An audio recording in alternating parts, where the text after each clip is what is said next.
Clay Stafford, welcome to the show. Thank you for having me, Patrick. You know, reading your bio and doing some homework on you, you've been involved in the entertainment business for years. How For did it all years. start? It started, I was a kid actor. I don't know if you knew that. No, I did not. What were you in? Yes. I was a kid actor. I did a lot of touring company work. I was in a lot of commercials. I was started when I was 10. And so I've been in the business a very, very long time, just moving around from one aspect of it to another. Wow. So were your parents in the business? Did they kind of like They were prod you not. into it? No, absolutely not. We were an Appalachian family, Okay. and I happened to do a performance talk about getting discovered. I happened to do a performance at a school fourth grade play, and the music director thought I had a lot of talent and introduced me to the dance theater workshop, which was a professional theater Hmm. training company. And they said, we think that you may have some talent. And so she set up an interview, an audition for me to see if I would be able to get in. And we were supposed to prepare a monologue and a song, and I can't remember what song I did, but the monologue, I don't know if you remember back a comedian named Rich Little, Oh yeah. and All the different yeah, impressions. Yep, all the absolutely. different impressions, and he Yep. did an impression of Richard Nixon. So rather Oh. than doing what I was told to do, which was prepare a scene to present, I just did a comedy routine of Clay Stafford impersonating Rich Little impersonating Richard Nixon, and they thought it was hilarious and accepted me. And actually, even because of financial reasons, offered a scholarship all the way until I was 18 and graduated out of that. Holy cow. Now, how old were you when this all kicked off? I was 10. I was 10. Wow, that's a In lot the, for a 10-year-old.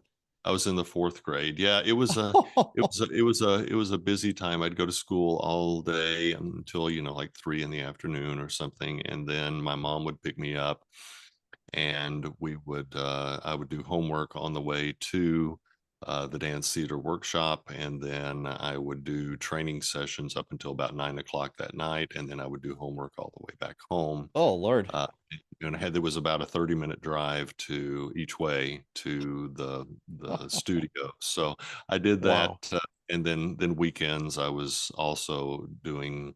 Um, they trained you to be the triple threat: acting, singing, dancing, and so I was constantly in classes, and I really found what I loved. When I was even smaller, I was doing puppet shows and Okay. making up plays and all that. So storytelling has something that's been intrinsic to me from, I guess, birth. And it's just revealed itself in multiple ways: in front of the camera, behind the camera, in front of publishing, and the behind the scenes in publishing.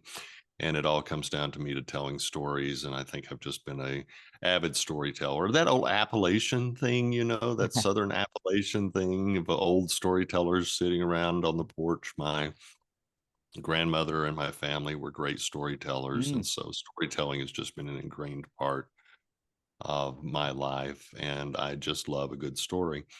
And then, wow. like, founded Killer Nashville really because I love other people's stories as well. So it's not just my stories. I just love stories, and I love being around stories. And so everything has just been a progression of storytelling.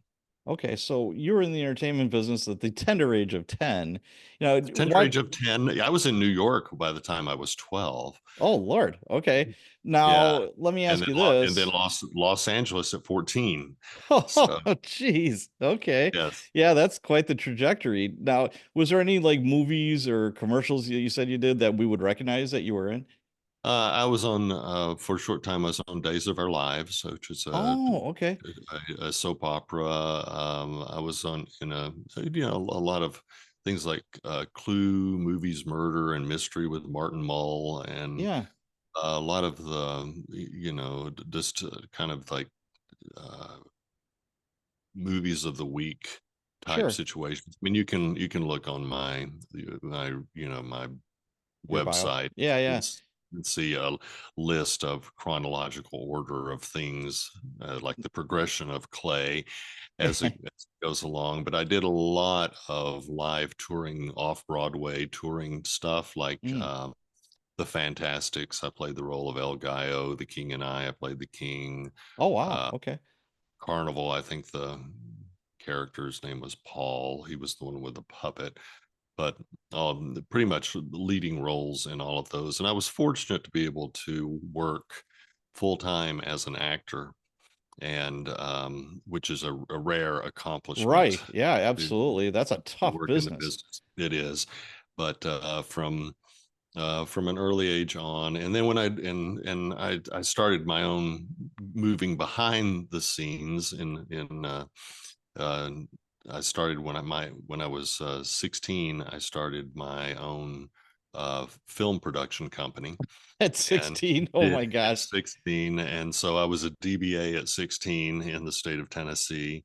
And so I ended up shooting commercials for banks and Mm. other stuff like that, and doing some narrative type work that got noticed here and there. Nothing great, but good training. Just me and an 8 millimeter camera and a sound deck, and Cool. so it all worked well. But then moved on, and most of my adult life was spent in Los Angeles, and some in New York, and a lot in Miami, mostly Los Angeles. And so I've had a pretty good career trajectory, Yeah, from you the sure kid have. who whose family had no running water, Wow. no electricity in some of my relatives close by. So it's been a great trip for me. A Yeah, I good would. it's My life has been a good gig. So Well, I would say so. Going back to being a child actor, you hear all these horror stories of how these kids get so screwed up. You seem fine to me. I mean, good for you. thank you for the compliment. And I think probably of all the kid actors I worked with, most end up getting out of the business. Some continue in the acting profession, Mhm. and from working with kid actors to being around kid actors, even when I was a kid or now, yes, there is a tendency, because there's too much they can get into, Oh yeah. and it's a lot to it's a lot to carry around on one's head, especially if one is doing very well. If one is a full-time actor, one is, by definition of that, successful, I would say, Right. in their field.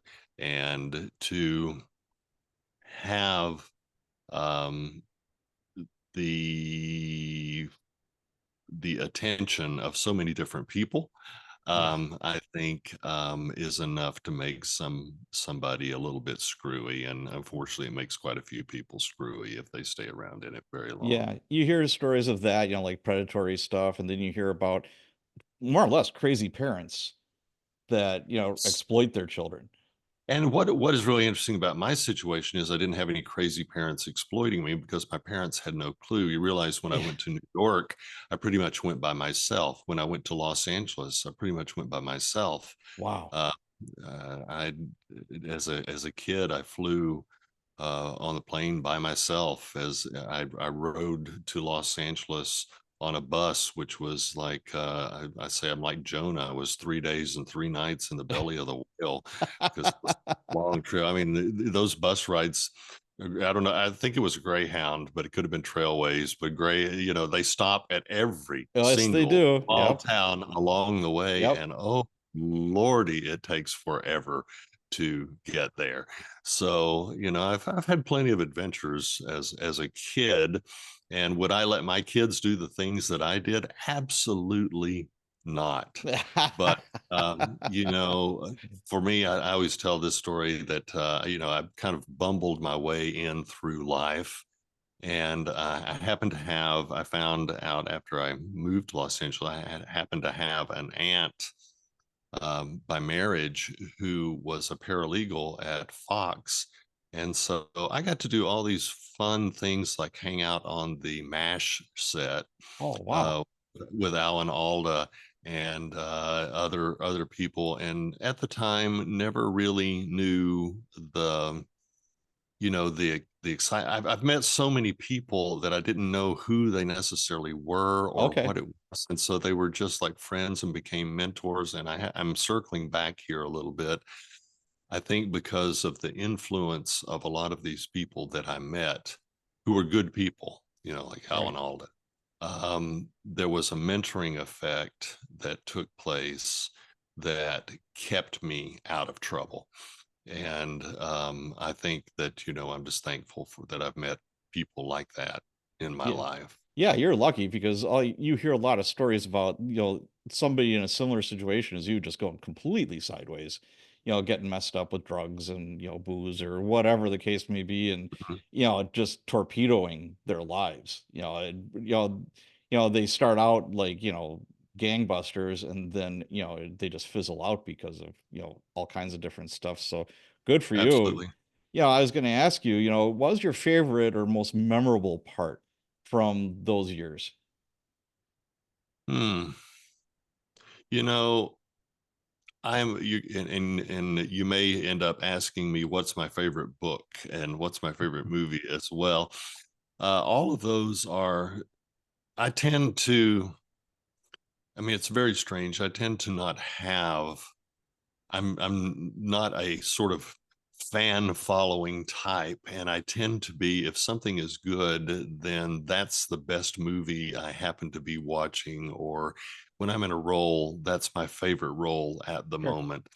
When I'm writing, that's my favorite book that I've ever written, or my favorite script that I've ever written, or my favorite story. So I don't really have a favorite much of anything. Okay. I've been influenced by a lot of things, like Stephen King's The Shining. I love Rebecca. I love Gone with the Wind. Sure. I mean, there's the books that have even back to Where the Red Fern Grows. That book has a lot of things have influenced me greatly. A lot of filmmakers have influenced me greatly. A fortunate thing about my life is I've been able to work with some of these filmmakers who, Sure.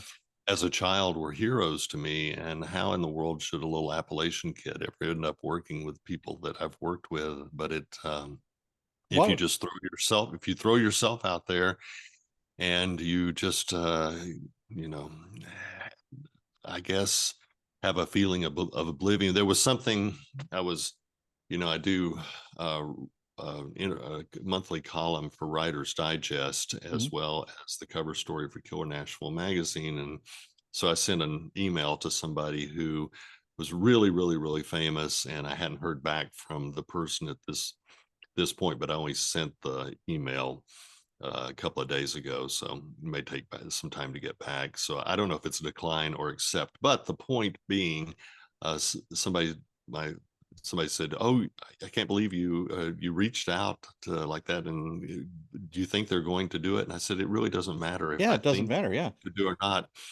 It's they can say yes." They can say no. If they say no, I haven't lost anything. If they say yes, then I've gained a Yeah. great interview. And so I think that's kind of how I've lived my life. I just throw stuff out there with no subjective attachment to it, that it's going to, it means, does it reflect back on me? No. Does it mean anything about me? No. It's just, I tried, and I think that's been the story of my life, that I've tried, I've reached out, and surprisingly, and this is what I like people to walk away with, surprisingly, people say yes a lot more than they say no.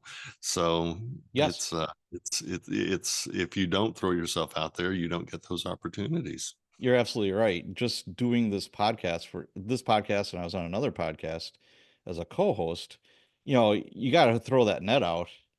and you can't be intimidated by somebody's like stardom or fame or whatever. You think they're unattainable. Sometimes these people do say yes, and you're like, oh wow, okay, I didn't see that coming, but great, that's outstanding.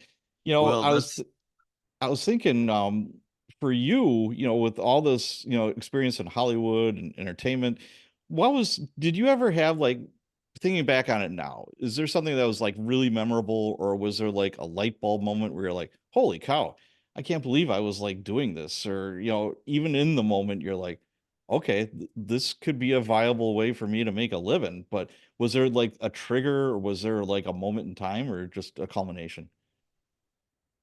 um I think there there were three people who I grew up in my Appalachian background that were heavily influential for me. And the fact that I got to know or work with all three of them, I think, was something that was quite surprising to me. And then there was another one. I felt like Francis Ford Coppola. I was in Miami at the time, and I think that I was telling my kids about this because I said some people, you can look at things in multiple ways. And there was a moment when I woke up in Miami getting ready to go to work, and I went through and I went, you know, I owe $1 million in for this production that I've been doing, and I am personally responsible for $1 million. Now, at that moment, you could be very depressed and not want to get out of bed. But at Right. that moment, I actually went the opposite way, which is my personality, and said, you know what? you you've done something. You've arrived, because who in their right mind, financial people are not going to give $1 million to somebody that doesn't know what they're doing. So for me, it was a check mark of you've arrived. And of course, I'm not the only one who's done that. Francis Ford Coppola, mortgaging his house, and all of the others. And I could go on through a bunch of other filmmakers who have done that sort of thing. But to have that moment of going, you know, other people believe in you enough to put something up, you Sure. know, backing you. And then my kids ask me, they say, well, didn't it scare you? And how long did it take? I said, it was paid off in 3 days. Sold the Oh, project, paid off in 3 days. So well, it worked. It worked out just fine. It was very short lived, and I didn't have a whole lot of worries in what I was doing. But the moments like that make you feel like, maybe I have come a distance from where I grew up. And again, I think it's all how you look at it, as opposed to and I think that's something that I am a risk taker. I am an outgoing, out searching, constantly looking for opportunities kind of guy.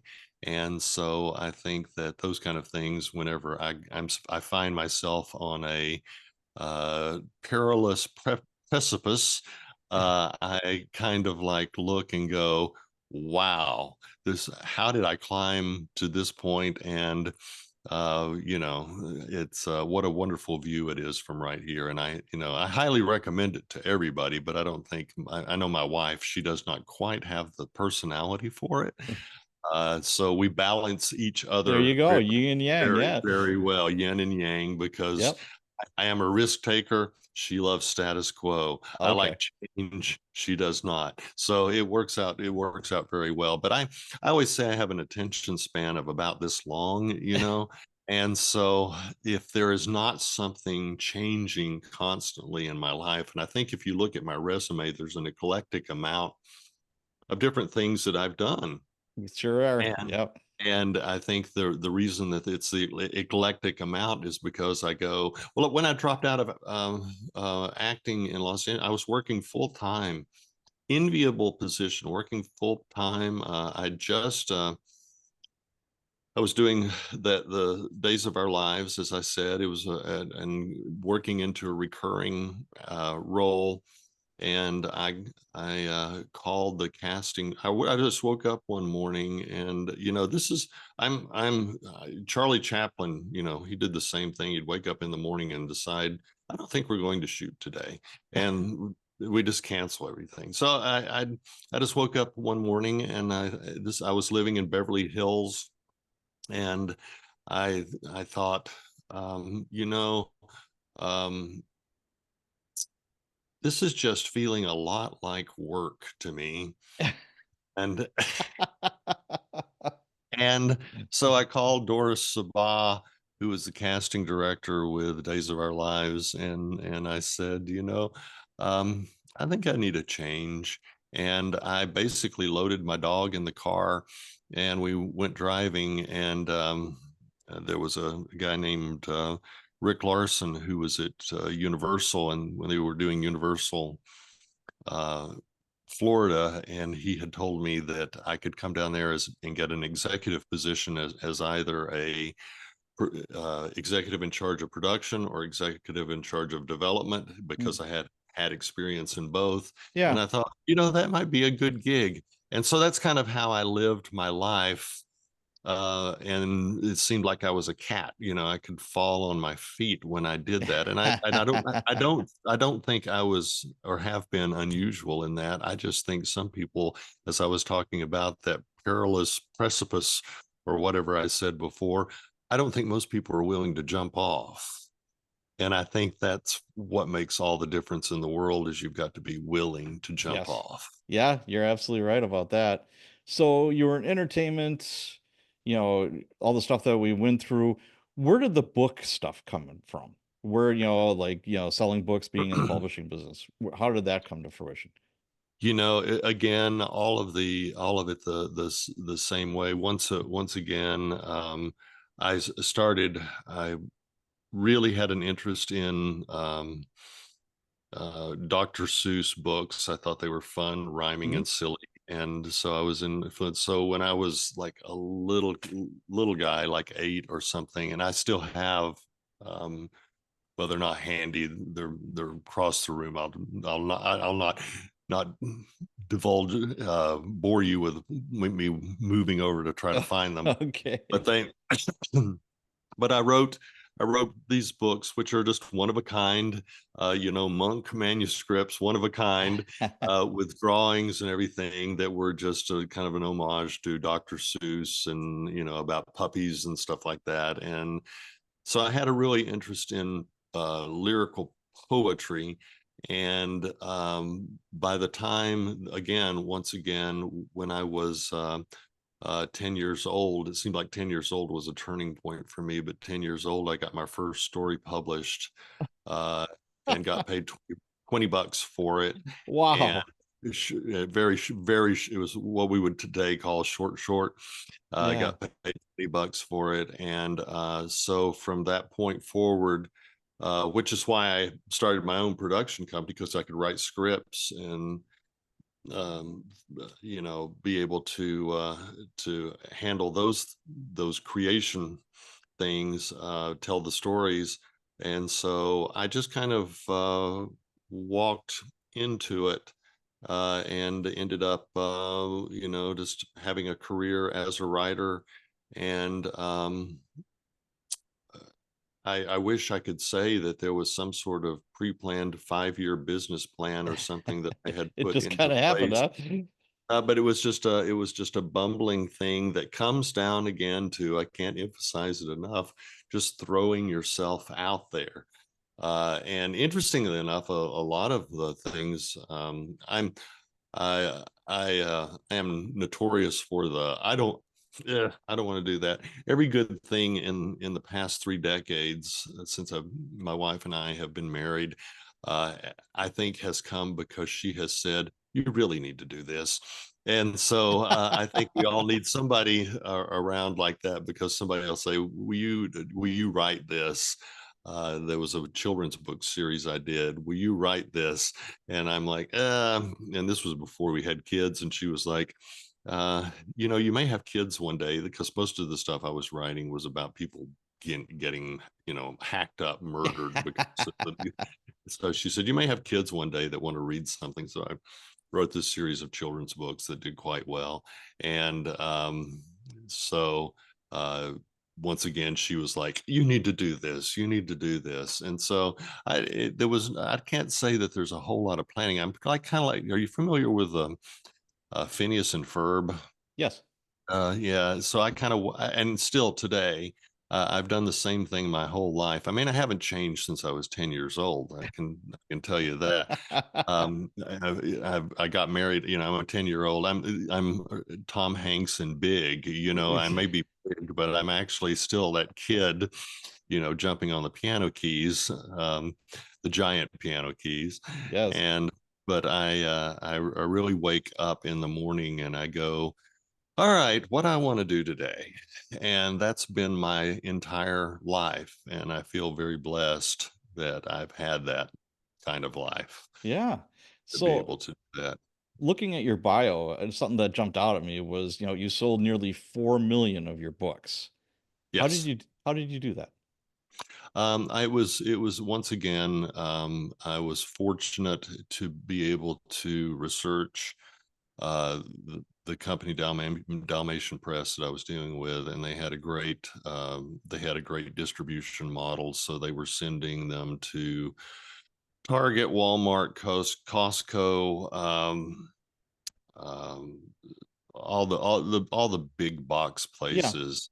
And so I really, at the time, I said before, I've met a lot of people that I didn't know. I mean, I sat for 6 months out hanging out with a guy at the Universal lot, sitting on the back steps behind the film screening room where you look at the dailies, Yeah. the screening rule, with a guy that I had the most wonderful relationship and conversation with, only to find out about 6 months afterwards that David Hasselhoff had a TV series that was going on, and I didn't even know he had a TV series. I just thought he was a regular guy, which probably what meant why our conversations went so well, because I had no clue who he was. So The Hoff, yes. yeah, so I've kind of, I spent the situation like that. So uh, I ended up being ignorant, I guess is just a good word, of people were talking about selling, you know, uh, 10,000 copies of their works.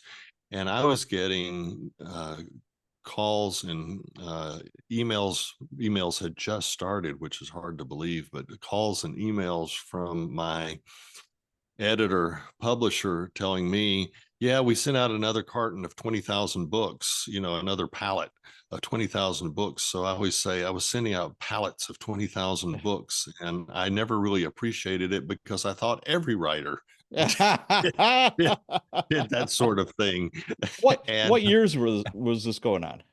uh, it was probably the early 2000s, I'd say. Okay, so it's kind of like pre-Kindle, you know, Oh yes, it was yeah, pre pre yeah. Kindle, pre Kindle. We're talking paperbacks here. We're not talking ebooks. No, they were hardcovers, Yeah. and Okay. some of them even had faux leather. The Target released Ooh, very Target nice. released a beautiful series of faux leather editions of all the works, and they've gone on. They're for sale, and all over Europe or something. It's interesting. I started looking because we just took a family vacation slash business trip to France and Spain, and started looking at the demographics, and it was like, I am more popular in Spain than I am in the United States, which made me go, what? So, which books were these? What are the titles? Which ones are you talking about? The ones that, you know, The children's books? oh, they're all There- children's books? Okay. No, no, no, no, no. No. I've written other books Right, but over as far as like the ones that were really taken off that you sold like 4 million. well, that's the cumulative amount of all the books and Okay. that I've put together. Gotcha.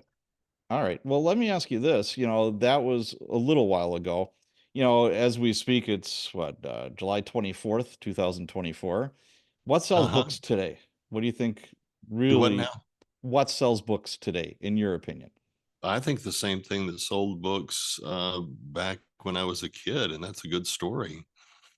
I really think, but I think it's more important now for an author to create their own platform before they ever get started, even releasing their first book. I really think platform is the most important thing because Could you we live expound in, a little on that? Like how, you know, yeah, I'm a budding we, writer and, you know, I need to do a platform. So what do I do? yeah, you do. Well, I think the first thing is to realize that we are in a perceived value business. Sure. Um, and let me explain that for your listeners that may not understand what I'm saying by that.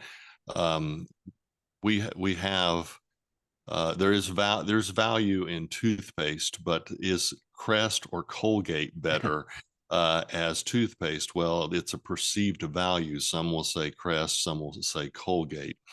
There are a lot of good writers out there. There are perceived values that some are better than others, just like some Colgate is better than Crest and vice versa. And does that mean that they are better writers? Absolutely not. It means that they are perceived as better writers, and therefore those are the ones who end up being on bestseller lists or later become uber bestsellers because they are perceived to be of higher quality than the other people who are out there. So how do you get to that point? You build a platform.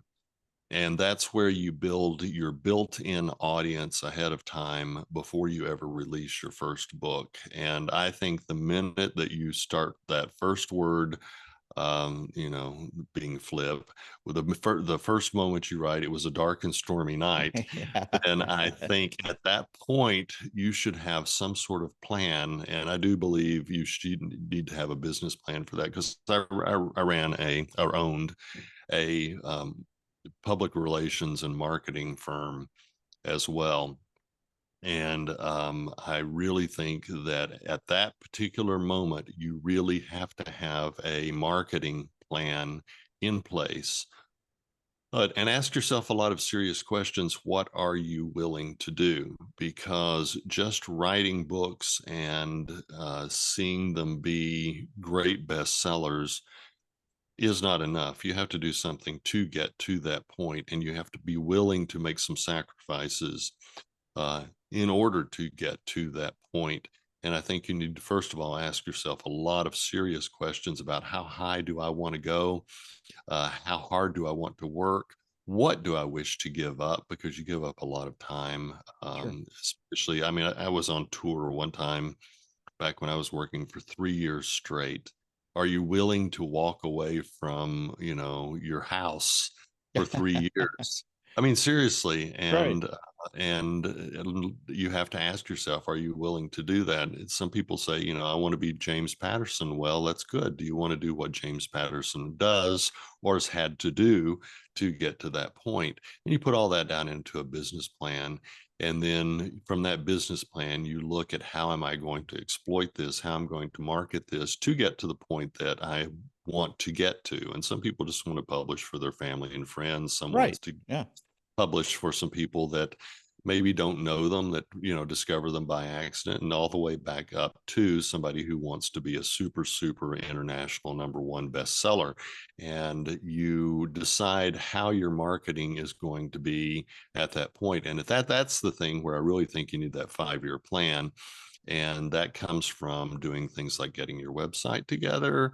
You start having social media interactions with people. I mean, it's a slow build, and that's why I say when you write the first words, "dark and stormy night," you start platform building right at that point, so that when your book comes out, and people think New York Times bestseller means, a lot of books for a lot of books on the New York Times bestseller list have sold 10,000 copies. Right. So It's so very basic subjective. Yeah, it's opinionated. yeah, It's not, yeah, yeah, but so 10,000 copies. So you need to, at the very minimum, if you want to be a New York Times bestseller, what do you have to do? You have to build 10,000 uh, people who would be interested in buying your book, and have a relationship with 10,000 people who would want to purchase it, so that when your book is released at that particular point,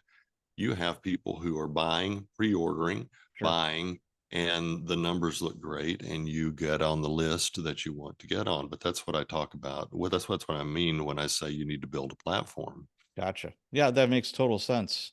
I'm But a big fan. I was going to say that's totally different from writing. You want to write a Right, great yeah. book, but there are a Everybody would ton of just like to write and just the marketing take care of itself, but that's not the way the world works. That's not the way this business works right now. no. Not at all. I'm a huge fan of Pat Flynn. He wrote a book called Superfans. I'd much rather have like 1,000 or maybe 10,000 that are people that are super fans that are invested in me, will buy whatever I put out there, than trying Hmm. to like harness a million people, Hmm. that are strangers. I'd much rather have that. And it makes total And sense. yeah, yeah, and so that's and of course that's what, somebody like Patterson, Stephen King, John Grisham, those people, Janet Ivanovich, Sarah Paretsky, those people on that level, they have their built-in million Yep, diehard people, but it takes time to build that. But absolutely. to get to something, I always say, if you really want to get noticed when you release that first book, you need to have about 10,000 people that are invested in you and know you and are willing to pay, if it's a hardcover, $30, if Yeah, it's a mass market paperback, $20, to send your career propelling on that level. And also, we live in precarious times where, there's a massive look at sell through.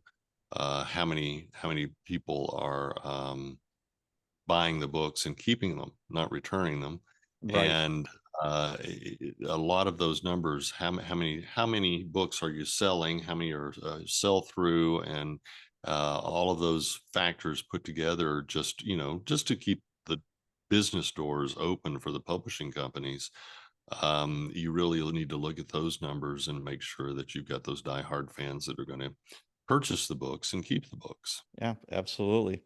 So, what can a new writer do to prepare themselves, besides, learn the craft, obviously? And like you said, it all starts with a good story. You have to be able to tell a good story. So what was the question What again? can I'm a sorry. new writer do to prepare themselves for a career as a writer? And we talked Well, about like the marketing and, the platform. Is there anything else that kind of like pops into your head to yeah, get I them think ready? really, again, I'll make reference back to this. I would say always be open to some sort of opportunity, always be looking for some sort of opportunity, because you'll meet people at a conference, you'll meet people at a party, you'll meet people online and social, and they will, suddenly, if you're looking constantly for opportunities, you'll see, wait a minute, I can work with this person and it can be a win-win, and Mm, we can pull something off. And I think, how do you prepare yourself? Um, as you said, of course, be a good writer, look at where you want to go, but then also being focused constantly on those opportunities, because really it all goes back to that, doing that fourth fourth grade school play for me, right. uh, was and would you like to go audition for this professional company, and just being open to that and go yes, constantly going yes, yes, yes. And Yep. I think that's what I think a lot of A lot of people, again, do not want to get out of their zone. I think they think writing is just sitting and writing, but writing is a small part. Marketing and developing that brand is probably the biggest thing for, and we're talking about people who want to be full-time writers. Right, Okay. absolutely.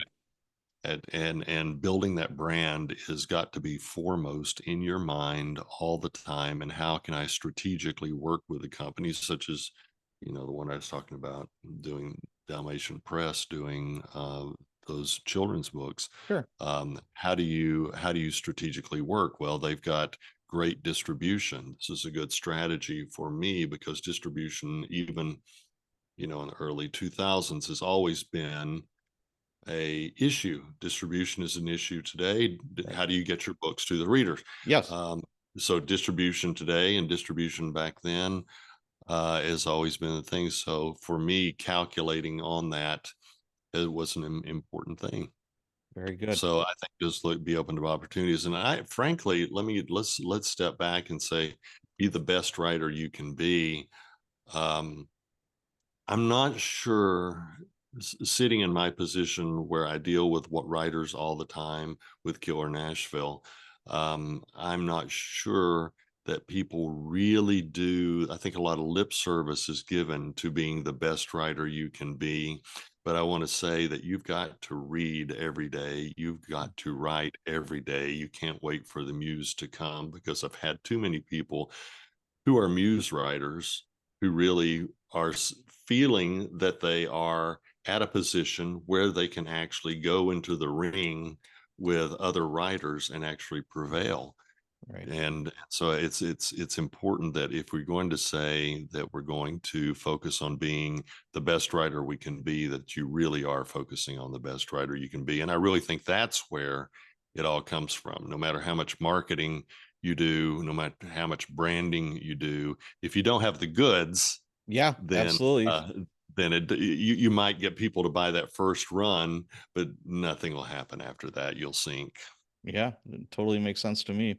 And I So, and I think these years of being unpublished, I would always tell writers, cherish them. It's a time to explore. It's a time to figure out your own voice and use that time, and don't squander it away daydreaming, into something else, but actually constantly write really awful, first drafts, and then constantly work on trying to make those first drafts through editing something that's actually readable and enjoyable and a great experience for somebody, and use that time when the pressure is not on you, because once you publish that first book, the pressure starts coming. sure, absolutely. So, do you have a favorite failure or victory? Favorite failure or Or Vic? victory? uh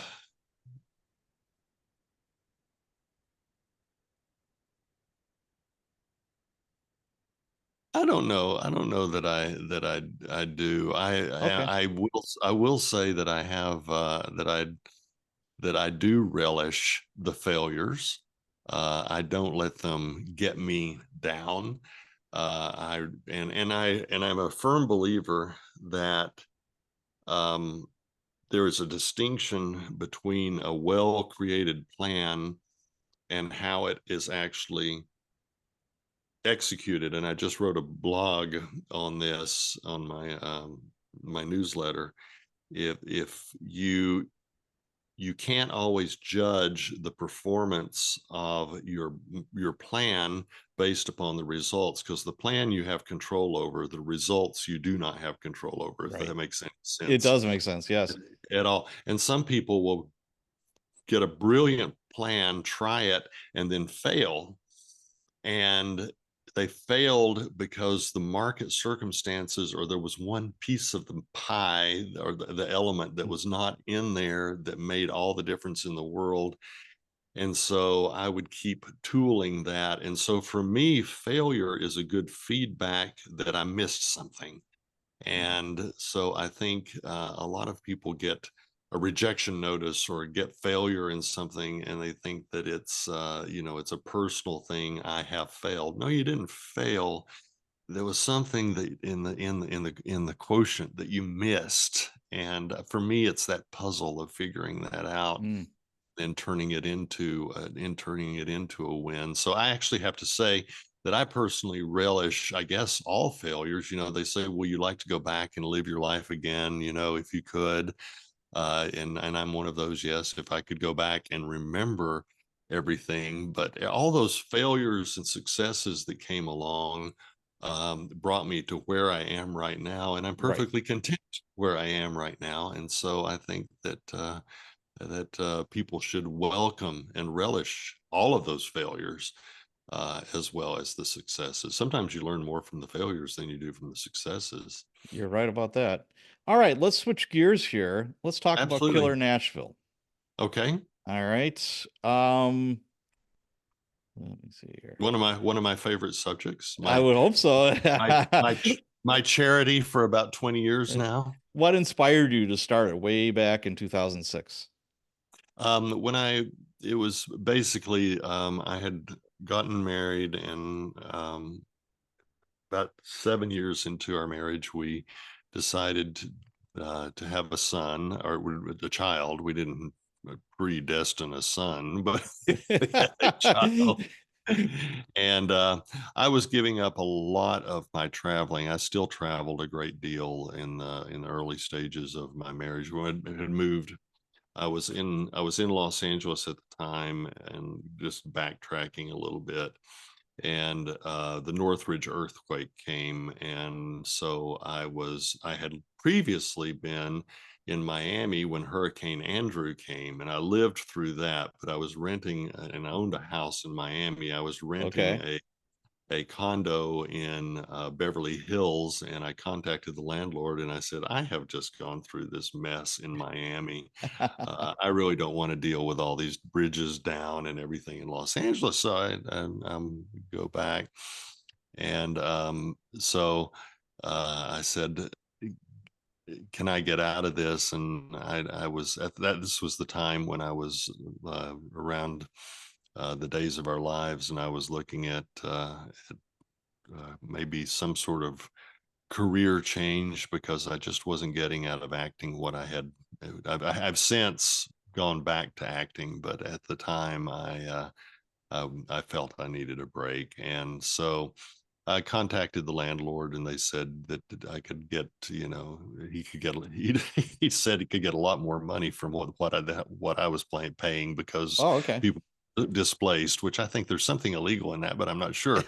Uh, but anyway, Chip Diggins at Hollywood Pictures, back when Hollywood Pictures was around, said, "Clay, you're from Tennessee, aren't you?" I said, "Yes, originally." And he said, "We're looking for some location scouting back there. Would you be interested in going and doing some location scouting?" So absolutely. So took that as a wonderful opportunity, loaded my dog and stuff into my car, and drove across the country to Tennessee. And when I got here, things had changed tremendously in terms of the infrastructure. One of the camera, 35 millimeter camera house here had more 35 millimeter cameras than anybody in the U.S. Wow. And she was sending them to Los Angeles, sending them to Carolinas, sending them to Canada, renting all of those out, and they had sound stages. And I decided this is really a good place to stay, and ended up finding a wife while I was here. And so this was in the age when internet was opening up the possibilities that you could work, for what we do. Hmm. Um, we could work anywhere, right? You can work in Wisconsin. I can Sure. work here. We don't have to be in New York or Los Angeles or one of the other bigger cities. So I started working here, but I was still traveling a great deal, and so I finally decided that after we had our first child, I just needed to spend time at home, because now my role was also dad. I had to grow up and be a dad, Right. and so. all my friends were asking me to come to different conferences all over, and I finally just said, you know what? Why don't we just have a conference here? Mm, And I could wish there was some sort of grandiose plan that was in order, other than just, hey, friends, let's get together for a reunion. And so we came, and we had Carol Higgins Clark was our first guest of honor for that year, and we had around 70 people show up, and it was such a success. And it was a group of people that were coming to really give back and share, as you said, success and failure stories, yeah. and for all of us to start learning from that. And it was such a great experience. I thought, we'll just do this every year. And so that's how we started or that's how I started Killer Nashville, and how it's grown over the year. But it was as I referenced back, my from my Appalachian Trail all the way Mhm.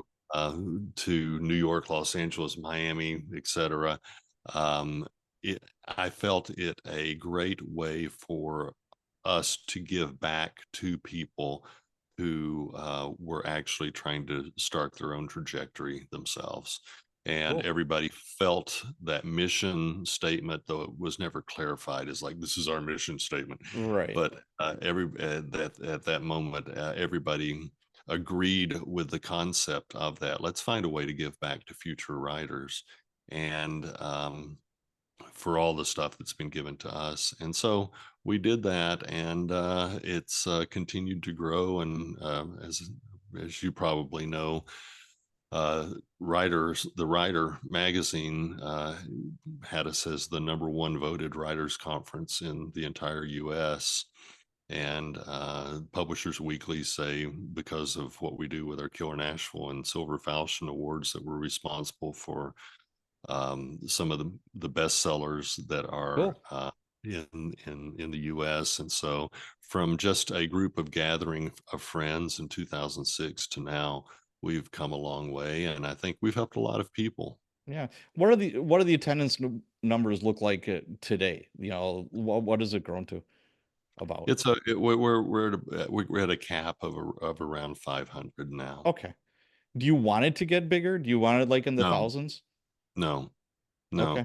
because the whole idea behind Killer Nashville is that we take over a hotel, and we everybody in there is a writer or a want to be writer, and they're at all different levels of their writing careers and their stages of success. And so we want everybody to come together and actually not get lost, but Okay. actually to find a family there. And if you get any bigger, you're going to lose that family feeling. If you Google on the internet, you'll find that it's people refer to us as the Killer Nashville family, because people come and make long-term people that help them in their careers for years and years and years, Okay. and the relationships that are there. So no, I do not wish to make it bigger. All right. I've had requests to make it bigger. I've had requests to go to larger venues, but I like the fact that we are in a smaller venue with people closer together, so that you are forced, and we have a lot of networking social Yeah, I saw opportunity. that. Yeah, absolutely. And I think you gain as much networking around and talking with other writers as you do inside the sessions themselves. Though we do have like 150 sessions, which is a lot of sessions over the course of those 4 days. But I think that what I'd really wanted to keep from the very start all the way through was being able to know people by name, Mm, be able to know their stories, and make sure nobody gets lost in the shuffle. So no, we're not going to grow. okay. We have an opportunity to grow, but I refuse to let that happen. That's good. Yeah, I could see the benefit there. So, what advice would you give someone who's attending Killer Nashville for the first time to get the most out of the conference? I think before they come, I would say that they need to decide specifically their goals, what they want, and that's going to vary depending upon where you are in your career. We have New York Times best-selling authors who come solely for the marketing tracks Sure. and the branding tracks, to see how they can continue to excel. We have people on the other spectrum who have an idea for a book and no idea how to write it down. And those people are coming in looking for a different kind of advice. And I think because of uh, we are each individuals and we're all on an individual track, that you need to make a list of what you want out of the conference. And then when you come, once again, I think it's that yes, yes, yes mentality Sure. of reaching out to people who are there. Don't come and go to the sessions and then go sit by yourself and eat breakfast during the network breakfast session. Sit at a look around at a table that of people you don't know and there's an empty chair, ask if you can sit there, and you never know what doors and opportunities are going to open by doing that. Yeah, I wholeheartedly agree. I've been going to 20 Books Vegas since 2017. I wound up being a speaker the last 3 years. And the first year, I knew one person. I saw her for like 5 minutes, and that was it. So, it was kind of a good thing because it forced me to go meet people. Hmm. And not that I know everything about publishing or whatever, but the real gold nuggets were cocktail hours, where, like you said, having a meal with, a bunch of people or whatever. Boy, you can't get that virtually, and nothing can replace that, I don't think. Yeah, and we even have every night we have an open bar, and so people can get well drinks for free. Hey, And gotta like and so that that. attracts people and gets people together and Sure. everything. And so the whole conference is really designed to bring people together. And I think for those first timers who are coming to Killer Nashville or going to any conference, you really, really need to want to reach out and be a part of that and get out of a lot of us are introverts or we're introverts posing as extroverts. And we just need to overcome that and say, okay, here I'm Killer Nashville. I'm in a single room building, an insane asylum of all introverts, and I understand everybody's got the same problem that I've got. Let me throw myself out there, and I really Yeah, think that's what we ought to do. that's outstanding. So, what's your favorite part about hosting the conference? Of hosting the conference, Yeah. yeah, my favorite part is getting to meet new people. My favorite part is seeing the numbers of publications that come out of Killer Nashville every Mm, year. If we release our 20, for example, in the Claymore Awards, we release our 20 top picks, and uh, then we later narrow down to the 6 finalists for the award. But the 20 top picks, if they will just wait long enough, this is for the best unpublished manuscript at the time of submission. mm. If they will just wait and be patient, because publishing is a very slow process, if they will just wait and be patient, all of these get into um, you end up finding agents. You end up finding we have people who've within a week of the announcements. I mean, Publishers Weekly just gave Publishers Weekly is a big deal. Oh yeah. Publishers Weekly just gave yesterday a shout out to all of our Silver Falchion and Claymore Award winners. I mean, how Nice. can you get that's great publicity for the people who are a part Sure. of it. And Absolutely. so I guess my favorite part is seeing unpublished people become published, and they've gone all the way to getting movie deals. I mean, within like 2 weeks of the conference itself, go from being agentless to having an agent, a publisher, and a movie deal within 2 weeks. So I mean, that just gives me a thrill that somebody's career is off on a good track. Also, the Silver Falchion Award for Best Book of the previous year, we do the same thing. And every year it gives me a thrill because when we announce the top picks, I get these emails from people who are saying our numbers just went up in terms of sales because of the announcement of that. And Yeah. it's helping those authors is the newly about to be published and those who already have books, helping those authors grow in their career, I think is the highlight and why I keep doing this for free for nearly 2 decades now. Well, I think that's a good place for us to end this interview on an up note. Okay. Uh, what's next for you? Well, I'm working as every writer in the world is. I'm working on multiple projects right now, and so I've the same as you, I'm sure. Just waiting. My agent keeps saying, "When am I getting X? When am I getting X?" And I am hustling along to try to do that. So I think what's next for me? Same thing for every writer. Let's get the next few words out. Outstanding. Very good. So, where can people go to find out more about your books and you? Well, about me, you can go to claystafford.com. And I also, if this interview has been of any value, I do a weekly newsletter of things that I have found that are successes and failures, and success tips is what I call them.